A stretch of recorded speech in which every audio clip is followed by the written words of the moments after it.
بسم اللہ الرحمن الرحیم۔ محترم بھائیو، السلام علیکم۔ ناظرین کرام، اگر مرد ایک ایسی عورت سے ہم بستری کرے جو کہ اس کی بیوی نہیں ہے تو یہ زنا کہلاتا ہے۔ ضروری نہیں ہے کہ ساتھ سونے کو ہی زنا کہتے ہیں، بلکہ سونا بھی زنا کا ایک حصہ ہے، اور کسی پرائی عورت کو دیکھنا آنکھوں کا زنا ہے۔ زنا کو اسلام میں ایک بہت بڑا گناہ شمار کیا گیا ہے، اور اسلام نے ایسا کرنے والوں کی سزا دنیا میں ہی ہے، اور مرنے کے بعد اللہ تعالی اس کو سخت سزا دیں گے۔ زنا کی سزا کیا ہے اور اس کے بارے میں قرآن مجید اور احادیث مبارکہ میں کیا احکامات ہیں، اور ایسے تین مرد اور عورتیں جن پر زنا کی سزا عائد نہیں ہوتی، اگرچہ ان پر زنا کا جرم ثابت بھی ہو جائے لیکن ان پر شرعی حد لاگو نہیں ہوگی۔ حضور اکرم صلی اللہ علیہ وسلم نے فرمایا، مومن وہ ہے جو زنا ہی نہیں کر سکتا۔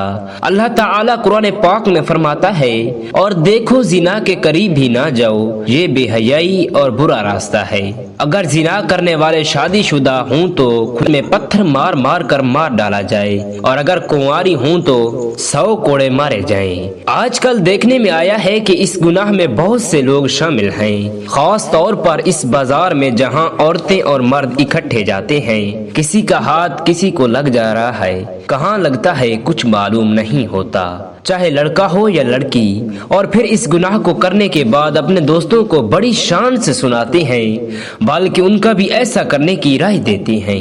اگر کوئی اکیلا لڑکا یا اکیلی لڑکی کوئی غلط کام کرتا ہے تو اس کا گناہ اس کے ماں باپ کو بھی ملتا ہے، کیونکہ انہوں نے ان کی شادی جلدی نہیں کی، جس کی وجہ سے وہ غلط کام کرنے لگے، اور شادی کی عمر ہونے کے بعد بھی ماں باپ ان کی شادی نہ کریں تو اللہ تعالی ناراض ہو جاتا ہے، اور ان کے گھر کی برکت ختم ہو جاتی ہے، اور ان ماں باپ سے قیامت کے دن اللہ تعالی حساب لے گا۔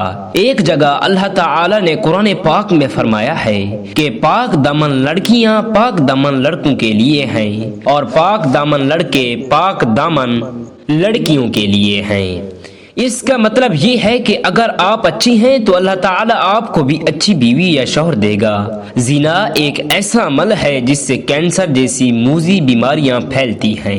زنا سے انسان کا دل مردہ ہو جاتا ہے، جبکہ اکثر آیا ہے جب دل مردہ ہو گیا تو پھر اس کے دل سے اسلام کی روشنی ختم ہو جاتی ہے، جیسے وہ ایمان سے خالی ہو جاتا ہے۔ انسان جو بھی غلط کام کرتا ہے اس کی قیمت اس کے بچوں، ماں باپ، بہن بھائی کو اسی دنیا میں ادا کرنی پڑتی ہے۔ امام شافعی رحمۃ اللہ علیہ فرماتے ہیں کہ زنا ایک قرض ہے، اگر تو ایسا قرض لے گا تو تیرے گھر سے یعنی تیری بہن بیوی بیٹی سے وصول کیا جائے گا۔ اس کبیرہ گناہ کی اور بھی سزائیں ہیں، لہذا خود بھی اس سے بچیں اور اپنے دوستوں کو بھی بچائیں۔ اگر آپ نے اپنے دل سے زنا کا قصہ اپنے دوست سہیلی کو سنایا، دل میں بھی ایسا کرنے کی بات آ گئی اور اس نے وہ کام کر لیا، اس کا گناہ آپ کو بھی ملے گا، کیونکہ آپ نے ہی اس کو غلط راستہ دکھایا ہے۔ قرآن مجید اور احادیث مبارکہ میں ہمیں زنا کی سزا اور اس کے برے ہونے کے بارے میں بتایا گیا ہے۔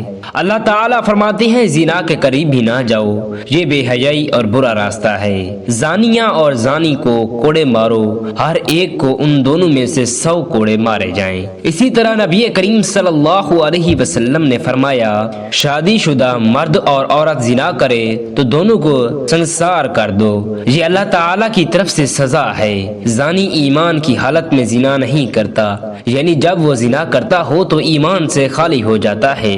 رسول اکرم صلی اللہ علیہ وسلم نے بڑے گناہوں کے بارے میں سے پوچھا گیا تو آپ صلی اللہ علیہ وسلم نے فرمایا، ہمسائے کی بیوی سے زنا کرنا بڑے گناہوں میں سے ایک گناہ ہے۔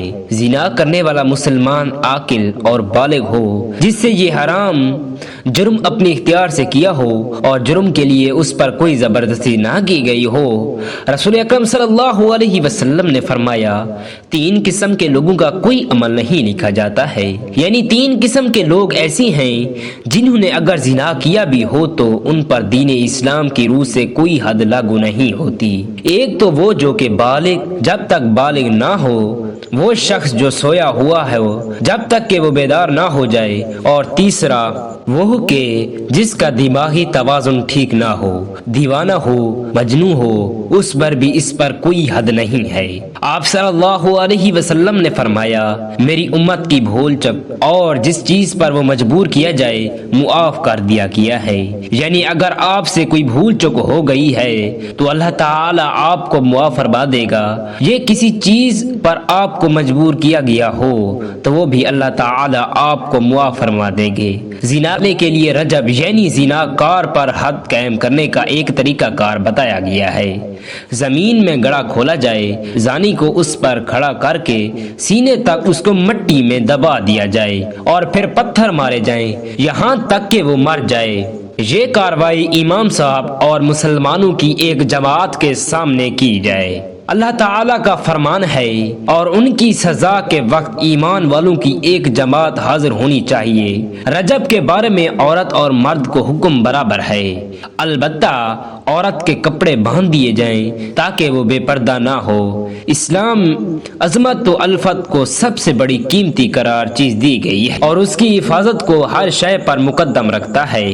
چنانچہ زنا اسلامی معاشرے میں انتہائی گناہ اور بدترین جرم ہے اور اسلامی تعلیمات میں اس جرم کے سخت ترین سزا مقرر ہیں۔ اللہ تعالیٰ سورہ بنی اسرائیل میں فرماتا ہے، اور زنا کے قریب مت جاؤ، بلا شبہ وہ بے حیائی اور برا راستہ ہے۔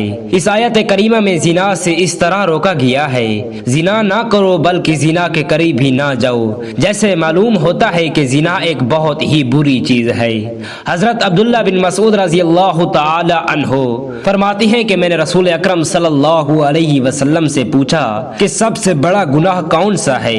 آپ صلی اللہ علیہ وسلم نے فرمایا، سب سے بڑا گناہ یہ ہے کہ تم اللہ تعالی کے ساتھ کسی کو شریک نہ ٹھہراؤ حالانکہ اس نے تم کو پیدا کیا ہے۔ میں نے پوچھا اس کے بعد کون سا بڑا گناہ ہے؟ فرمایا کہ تم اس خوف سے اپنے بچے کو قتل نہ کر دو کہ وہ تمہارے ساتھ ہی کھانا کھائے گا۔ میں نے پوچھا پھر کون سا بڑا گناہ ہے؟ آپ صلی اللہ علیہ وسلم نے فرمایا یہ کہ تم اپنے پڑوسی کی بیوی سے زنا کرو۔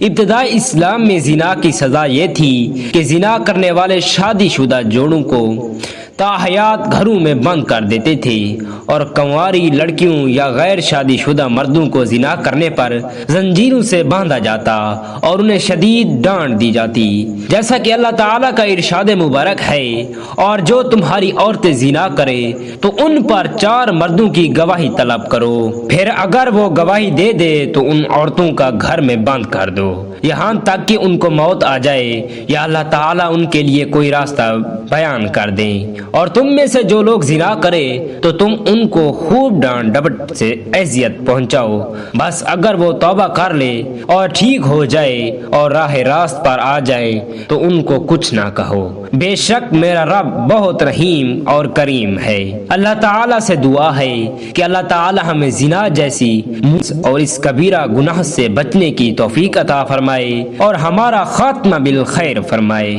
آمین ثم آمین یا رب العالمین۔